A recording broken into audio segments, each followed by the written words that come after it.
हाँ जी students, last time तुसी PCl5 molecule ਦੀ shape discuss ਕੀਤੀ ਸੀ।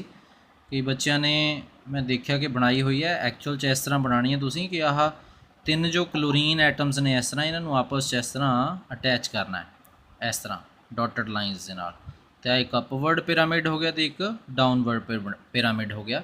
ਇਹਨੂੰ ਟ੍ਰਾਇਗਨਲ ਬਾਈ ਪਿਰਾਮਿਡਲ ਜਿਓਮੈਟਰੀ ਦਾ ਨਾਮ ਦਿੱਤਾ ਜਾਂਦਾ ਹੈ।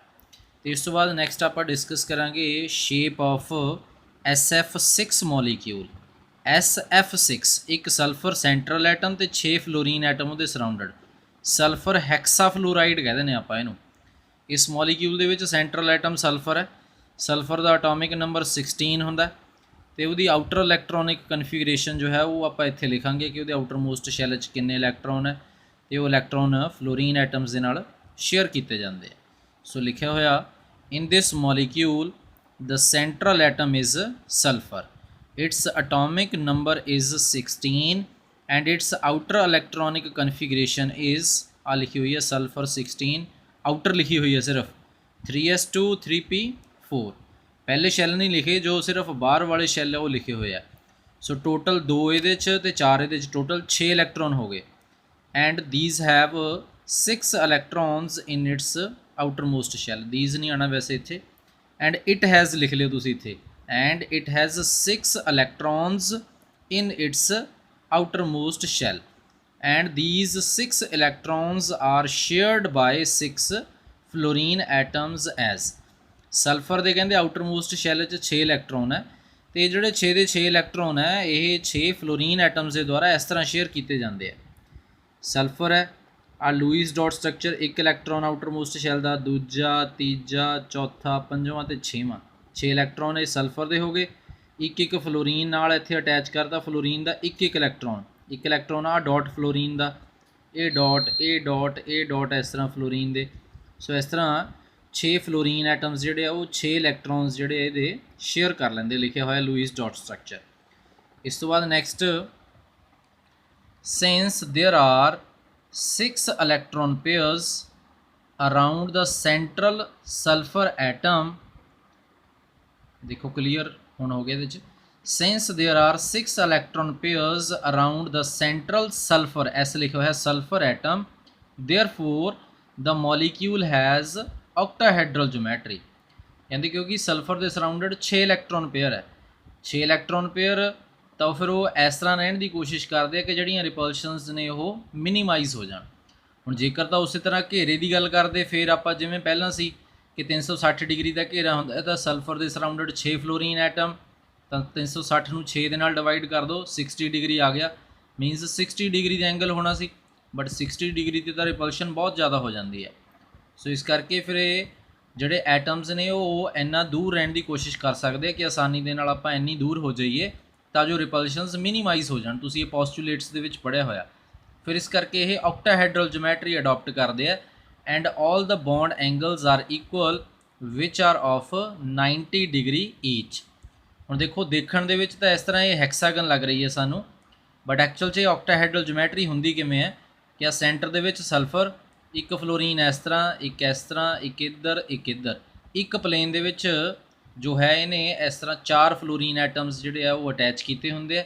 ਤੇ ਆ ਜੋ ਬਣਿਆ ਹੋਇਆ ਇਹ 2 ਡਾਇਮੈਂਸ਼ਨਲੀ ਇਸ ਤਰ੍ਹਾਂ ਬਣਾਤਾ। ਐਕਚੁਅਲ 'ਚ ਇਹ ਇੱਕ ਅਪਵਰਡ ਇਸ ਤਰ੍ਹਾਂ ਪਿਰਾਮਿਡ ਹੈ ਇਹ, ਤੇ ਇਸੇ ਤਰ੍ਹਾਂ ਆ ਜਿਹੜਾ ਨੀਚੇ ਬੌਂਡ ਬਣਿਆ ਹੋਇਆ ਇਹ ਇਸ ਤਰ੍ਹਾਂ, ਮਤਲਬ ਨੀਚੇ ਨੂੰ ਇਸ ਤਰ੍ਹਾਂ ਪਿਰਾਮਿਡ ਹੈ ਇਹ। ਸੋ ਇਸ ਤਰ੍ਹਾਂ ਹੁੰਦੀ ਹੈ ਕਿ ਇੱਕ ਪਲੇਨ ਦੇ ਵਿੱਚ ਇੱਕ ਸਾਡੇ ਕੋਲ ਰੈਕਟੈਂਗੂਲਰ ਕਹਿ ਲਈਏ ਸ਼ੇਪ ਕੇ 4 ਫਲੋਰੀਨ ਐਟਮਸ ਦੀ, ਫਿਰ ਇੱਕ ਪਿਰਾਮਿਡ ਅਪਵਰਡ ਤੇ ਇੱਕ ਪਿਰਾਮਿਡ ਡਾਊਨਵਰਡ ਨੀਚੇ ਨੂੰ। ਸੋ ਇਸ ਤਰ੍ਹਾਂ ਇਹ SF6 ਮੋਲੀਕਿਊਲ ਦੀ ਸ਼ੇਪ ਹੈ।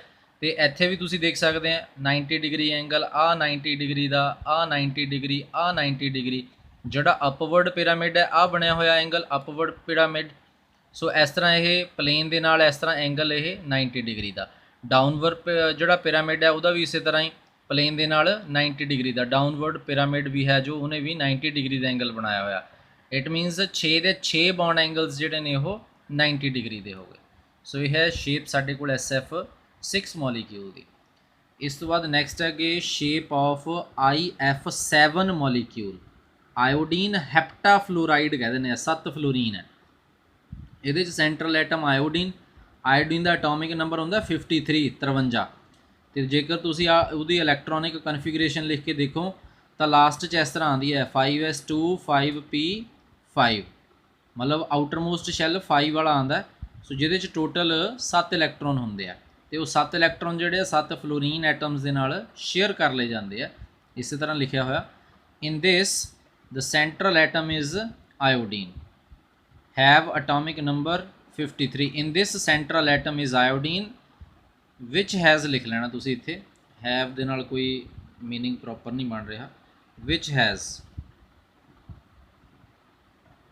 atomic number 53 and its outer electronic configuration is कुछ नहीं है iodine I 53 atomic number outer electronic configuration लिख देती 5s2 5p5 it has 7 electrons in its outermost shell. These 7 valence electrons are shared by 7 fluorine atoms as ਇੱਥੇ 7 ਹੈ ਇੱਥੇ ਆਹ these 7 valence electrons ਜਿਹੜੇ outermost shell ਦੇ 7 ਇਲੈਕਟ੍ਰੋਨ ਹੈ ਉਹ 7 ਫਲੋਰੀਨ ਐਟਮਸ ਦੇ ਨਾਲ ਕਹਿੰਦੇ ਇਸ ਤਰ੍ਹਾਂ ਸ਼ੇਅਰ ਕੀਤੇ ਹੋਏ ਹੈ। ਉਸੇ ਤਰ੍ਹਾਂ ਆਇਓਡੀਨ 1 ਇਲੈਕਟ੍ਰੋਨ ਦੂਜਾ ਤੀਜਾ ਚੌਥਾ ਪੰਜਵਾਂ ਛੇਵਾਂ ਸੱਤਵਾਂ 7 ਇਲੈਕਟ੍ਰੋਨ ਨੇ ਇਹਦੇ ਤੇ ਫਿਰ 7 ਇਲੈਕਟ੍ਰੋਨ ਜਿਹੜੇ ਆ ਉਹ 7 ਫਲੋਰੀਨ ਐਟਮਸ ਨੇ ਆਪਣਾ ਇੱਕ ਇਲੈਕਟ੍ਰੋਨ ਸ਼ੇਅਰ ਕੀਤਾ ਹੋਇਆ ਨਾਲ। ਸੋ ਇਹ ਲੂਇਸ ਡਾਟ ਸਟਰਕਚਰ ਹੋ ਗਈ ਇਹਦੀ ਸਾਡੇ ਕੋਲ IF7 ਮੋਲੀਕਿਊਲ ਦੀ। ਤੇ ਉਸੇ ਤਰ੍ਹਾਂ ਹੁਣ ਇਹਦੇ 'ਚ ਵੀ ਦੇਖੋ ਤੁਸੀਂ ਕਿ ਜੇਕਰ ਉਹ 360 ਡਿਗਰੀ ਦਾ ਘੇਰਾ ਹੀ ਆਪਾਂ ਦੇਖਣਾ ਹੋਵੇ ਤਾਂ ਤੁਸੀਂ ਹੁਣ ਦੇਖ ਲਓ 360 ਨੂੰ ਤੁਸੀਂ 7 ਦੇ ਨਾਲ ਡਿਵਾਈਡ ਕਰ ਦਿਓ ਤਾਂ 50 ਡਿਗਰੀ ਤੋਂ ਥੋੜ੍ਹਾ ਜਿਹਾ ਅਬਵ ਜੋ ਹੈ ਉਹ ਬੌਂਡ ਐਂਗਲ ਬਣ ਜਾਂਦਾ ਸਾਡੇ ਕੋਲ। ਬਟ ਇਸ ਤਰ੍ਹਾਂ ਨਹੀਂ ਹੁੰਦਾ, ਪੋਸੀਬਿਲਿਟੀ ਹੈ ਨਹੀਂ ਕਿਉਂਕਿ ਉੱਥੇ ਦਾ ਰਿਪਲਸ਼ਨਸ ਬਹੁਤ ਜ਼ਿਆਦਾ ਮੈਕਸੀਮਮ ਹੋ ਜਾਂਦੀਆਂ। ਸੋ ਇੱਥੇ ਵੀ ਸਾਡੇ ਕੋਲ ਉਸੇ ਤਰ੍ਹਾਂ ਜਿਵੇਂ ਪਿਰਾਮਿਡ ਬਣਦੇ ਇੱਕ ਅਪਵਰਡ ਤੇ ਡਾਊਨਵਰਡ, ਉਸੇ ਤਰ੍ਹਾਂ ਜੋ ਹੈ ਪਿਰਾਮਿਡ ਉਹ IF7 ਮੋਲੀਕਿਊਲ 'ਚ ਵੀ ਸਾਡੇ ਕੋਲ ਬਣਦੇ ਕਿਉਂਕਿ ਰਿਪਲਸ਼ਨਸ ਮਿਨੀਮਾਈਜ਼ ਕਰਨੀਆਂ ਹੁੰਦੀਆਂ ਨੇ ਮੋਲੀਕਿਊਲ ਨੇ। ਸੋ ਅੱਗੇ ਲਿਖਿਆ ਹੋਇਆ ਇਹਦੇ 'ਚ ਸਿੰਸ ਦੇਅਰ ਆਰ 7 ਲਿਖਿਆ ਹੋਇਆ 7 SEVEN there are 7 electron pairs around the central atom iodine, therefore the molecule has ਇੱਥੇ ਆ ਨਹੀਂ ਹੈ therefore ਇਕੱਠਾ ਆਣਾ ਸੀ therefore ਆ ਇਕੱਠਾ ਕਰ ਲਿਆ ਤੁਸੀਂ the molecule has pentagonal bipyramidal geometry GEOMETRY ਇਸ ਤਰ੍ਹਾਂ ਲਿਖ ਲੈਣਾ ਇਹਨੂੰ। since there are 7 electron pairs around the central atom iodine ਇੱਥੇ ਆ ਪੇਅਰ ਕਰ ਦੇਣਾ therefore the molecule has pentagonal bipyramidal geometry ਇਸ ਕਰਕੇ ਇਸ ਮੋਲੀਕਿਊਲ ਦੀ ਜੋ ਜਿਓਮੈਟਰੀ ਹੈ ਉਹ ਪੈਂਟਾਗਨਲ ਬਾਈਪਿਰਾਮਿਡਲ। ਪੈਂਟਾਗਨ ਮਤਲਬ ਇੱਕ ਪਲੇਨ ਦੇ ਵਿੱਚ ਪੈਂਟਾਗਨ ਬਣੀ ਹੋਈ ਹੈ। ਇਸ ਤਰ੍ਹਾਂ ਆ ਪੈਂਟਾਗਨ ਜਿਹੜੇ ਡਾਟ ਦੇ ਨਾਲ ਅਟੈਚ ਕੀਤੇ ਹੋਏ ਹੈ। ਪੈਂਟਾਗਨ ਜੋ ਤੁਸੀਂ ਦੇਖ ਲਓ ਹੁਣ 360 ਡਿਗਰੀ ਦਾ ਘੇਰਾ 5 ਦੇ ਨਾਲ ਜਿਹੜੇ 5 ਪੈਂਟਾਗਨ ਬਣੀ ਹੋਈ ਹੈ ਇੱਕ ਪਲੇਨ ਦੇ ਵਿੱਚ ਡਿਵਾਈਡ ਕਰ ਲਓ ਤਾਂ 72 ਆ ਜਾਂਦਾ। ਮਤਲਬ ਹਰ ਇੱਕ ਜਿਹੜਾ ਐਂਗਲ ਹੈ ਆਹ ਐਂਗਲ ਹੋ ਗਿਆ, ਆਹ ਜਿਹੜੀ ਪੈਂਟਾਗਨ ਹੈ ਐਨੀ ਇਸ ਤਰ੍ਹਾਂ ਇਹ 72 ਡਿਗਰੀ, ਆਹ ਪੈਂਟਾਗਨ ਦੇ ਵਿੱਚ ਬਣਿਆ ਹੋਇਆ ਇਹ 72 ਡਿਗਰੀ। ਆ ਜੋ 90 ਡਿਗਰੀ ਸ਼ੋ ਹੋ ਰਿਹਾ ਹੈ ਤਾਂ ਇਹ ਪਿਰਾਮਿਡ ਹੈ ਜੋ ਅਪਵਰਡ ਉਹਦਾ ਬੌਂਡ ਹੈ ਇੱਥੇ ਬਣਿਆ ਹੋਇਆ ਬੌਂਡ ਐਂਗਲ ਉਹ 90 ਡਿਗਰੀ ਹੈ ਕਿ ਪਲੇਨ ਦੇ ਨਾਲ 90 ਡਿਗਰੀ ਅਪਵਰਡ ਵੀ ਡਾਊਨਵਰਡ ਵੀ 90 ਡਿਗਰੀ। ਆਹ ਐਂਗਲ 72 ਇਹ ਐਂਗਲ ਜੋ ਹੈ ਇਹ 72 ਇਸ ਤਰ੍ਹਾਂ। ਸੋ 5 ਜਿਹੜੇ ਬੌਂਡ ਐਂਗਲ ਹੈ ਉਹ 72 ਡਿਗਰੀ ਦੇ ਤੇ ਇੱਕ ਅਪਵਰਡ ਆਹ ਜਿਹੜਾ ਪਿਰਾਮਿਡ ਹੈ ਅਪਵਰਡ ਇਹ ਵੀ ਪਲੇਨ ਦੇ ਨਾਲ 90 ਡਿਗਰੀ ਤੇ ਆਹ ਜੋ ਡਾਊਨਵਰਡ ਪਿਰਾਮਿਡ ਹੈ ਇਹ ਵੀ ਪਲੇਨ ਦੇ ਨਾਲ 90 ਡਿਗਰੀ ਦਾ ਬੌਂਡ ਐਂਗਲ। ਸੋ ਇੱਥੇ ਲਿਖਿਆ ਵੀ ਹੋਇਆ ਇਹਦੇ 'ਚ in this geometry all the bond angles are not equal the 5 electron pairs are in the same plane. ਕਹਿੰਦੇ ਜਿਹੜੇ 5 ਇਲੈਕਟ੍ਰੋਨ ਪੇਅਰ ਨੇ ਉਹ ਸੇਮ ਪਲੇਨ ਦੇ ਵਿੱਚ ਹੈ ਇੱਕ ਸਿੰਗਲ ਪਲੇਨ ਦੇ ਵਿੱਚ at N angle of 72 degree ਤੇ ਇਹਨਾਂ ਸਾਰਿਆਂ ਦੇ ਵਿੱਚ ਜਿਹੜਾ ਬੌਂਡ ਐਂਗਲ ਹੈ ਉਹ 72 ਡਿਗਰੀ ਦਾ 72 ਡਿਗਰੀ ਦਾ। But the other 2 are perpendicular ਆ ਪਰਪੈਂਡੀਕੂਲਰ ਦਾ ਸਿੰਬਲ ਹੈ ਬਣਿਆ ਹੋਇਆ but the other 2 are perpendicular to the plane by making an angle of 90 degree. But ਜਿਹੜਾ ਅਪਵਰਡ ਪਿਰਾਮਿਡ ਹੈ ਤੇ ਡਾਊਨਵਰਡ ਪਿਰਾਮਿਡ ਹੈ ਇਹ ਦੋਨੋਂ ਹੀ ਜਿਹੜੇ ਹੈ ਇਹ ਬੌਂਡ ਐਂਗਲ 90 ਡਿਗਰੀ ਦਾ ਬਣਾਉਂਦੇ ਆ। ਸੋ ਇਹ ਹੈ ਸਾਡੇ ਕੋਲ ਉਹ ਮੋਲੀਕਿਊਲਸ ਜਿਨ੍ਹਾਂ ਦੇ ਵਿੱਚ ਸਿਰਫ ਔਰ ਸਿਰਫ ਬੌਂਡ ਪੇਅਰ ਬਣਦਾ ਬੌਂਡ ਪੇਅਰਸ ਵਾਲੇ ਮੋਲੀਕਿਊਲ। ਤੇ ਇਹ ਸਾਡੇ ਕੋਲ ਸ਼ੇਪਸ ਹੋ ਗਈਆਂ ਇੱਥੋਂ ਤੱਕ। ਨੈਕਸਟ ਆਪਾਂ ਉਹ ਮੋਲੀਕਿਊਲ ਡਿਸਕਸ ਕਰਨੇ ਆ ਜਿਨ੍ਹਾਂ 'ਚ ਬੌਂਡ ਪੇਅਰ ਦੇ ਨਾਲ ਨਾਲ ਲੋਨ ਪੇਅਰ ਵੀ ਹੁੰਦਾ। ਬਟ ਅੱਜ ਦੇ ਲਈ ਤੁਹਾਡਾ ਇੰਨਾ ਹੀ ਟੌਪਿਕ ਸਹੀ ਇਹ। ਨੈਕਸਟ ਟੌਪਿਕ ਆਪਾਂ ਤੁਹਾਡਾ ਨੈਕਸਟ ਵੀਡੀਓ ਦੇ ਵਿੱਚ ਡਿਸਕਸ ਕਰਾਂਗੇ। Thank you.